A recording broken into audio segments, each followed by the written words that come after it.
अस्सलाम वालेकुम स्टूडेंट जो आज हम टॉपिक डिस्कस करने जा रहे हैं उसका नाम है field width specify. Feed width क्या है, फीड विड्थ का सी में यूज़ क्या है, फीड विड्थ के कितने फ्लैग्स हैं, इनको हम वन बाय वन करके डिस्कस करेंगे। सबसे पहले स्टूडेंट्स जो हम चीज़ डिस्कस करते हैं वो है field width. Student field width से मुराद ये है कि how many number of column use to display a value, यानी स्क्रीन पे आपके जो वैल्यू है वो कितने नंबर ऑफ कॉलम्स को यूटिलाइज कर रही है, जो वैल्यू स्क्रीन पर डिस्प्ले है उसको हम बोलते हैं फीड विड्थ। लेट्स सपोज अगर 3 4 5 है या 3 4 1 है तो इट मीन्स दैट कि ये 3 कॉलम यूज किए हुए हैं। 3 एक कॉलम में डिस्प्ले है, 4 एक कॉलम में डिस्प्ले है और 1 is also display in a column. तो टोटल नंबर ऑफ कॉलम्स आपके हो गए 3। इसके बाद अगर स्टूडेंट्स हम नीचे वाले स्टेटमेंट को अगर हम डिस्कस करें तो फॉर्मेट स्ट्रिंग्स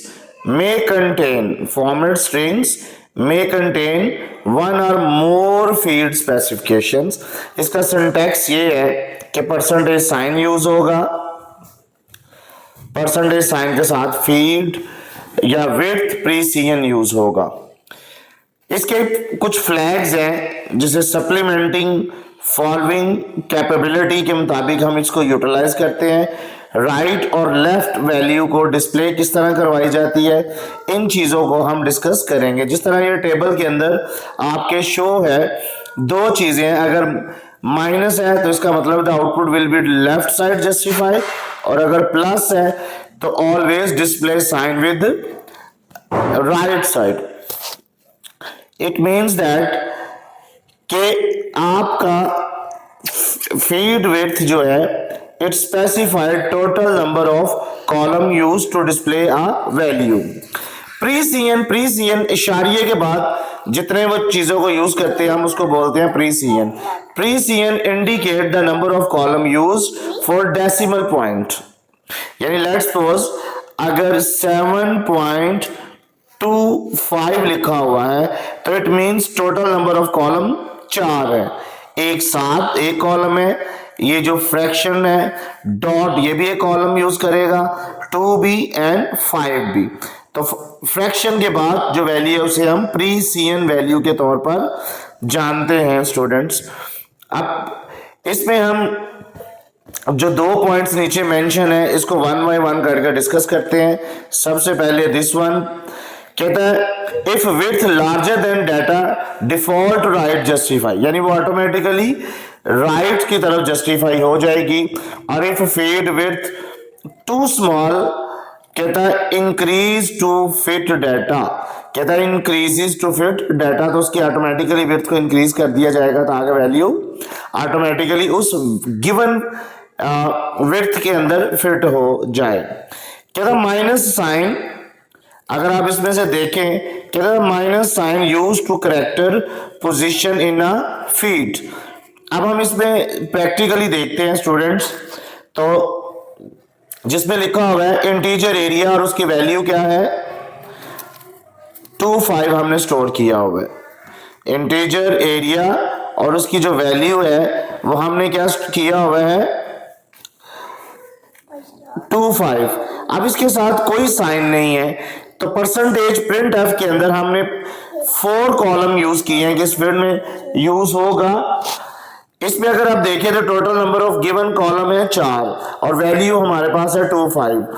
तो इसमें 2 के पॉजिटिव साइन आई मीन कोई वैल्यू नेगेटिव साइन यूज नहीं है, तो जो 25 है वो राइट साइड पर यूज होगा और जो पहले 2 कॉलम्स हैं ये एम्प्टी रहेंगे, ये एम्प्टी स्पेस को यूटिलाइज यूज कर रहे हैं।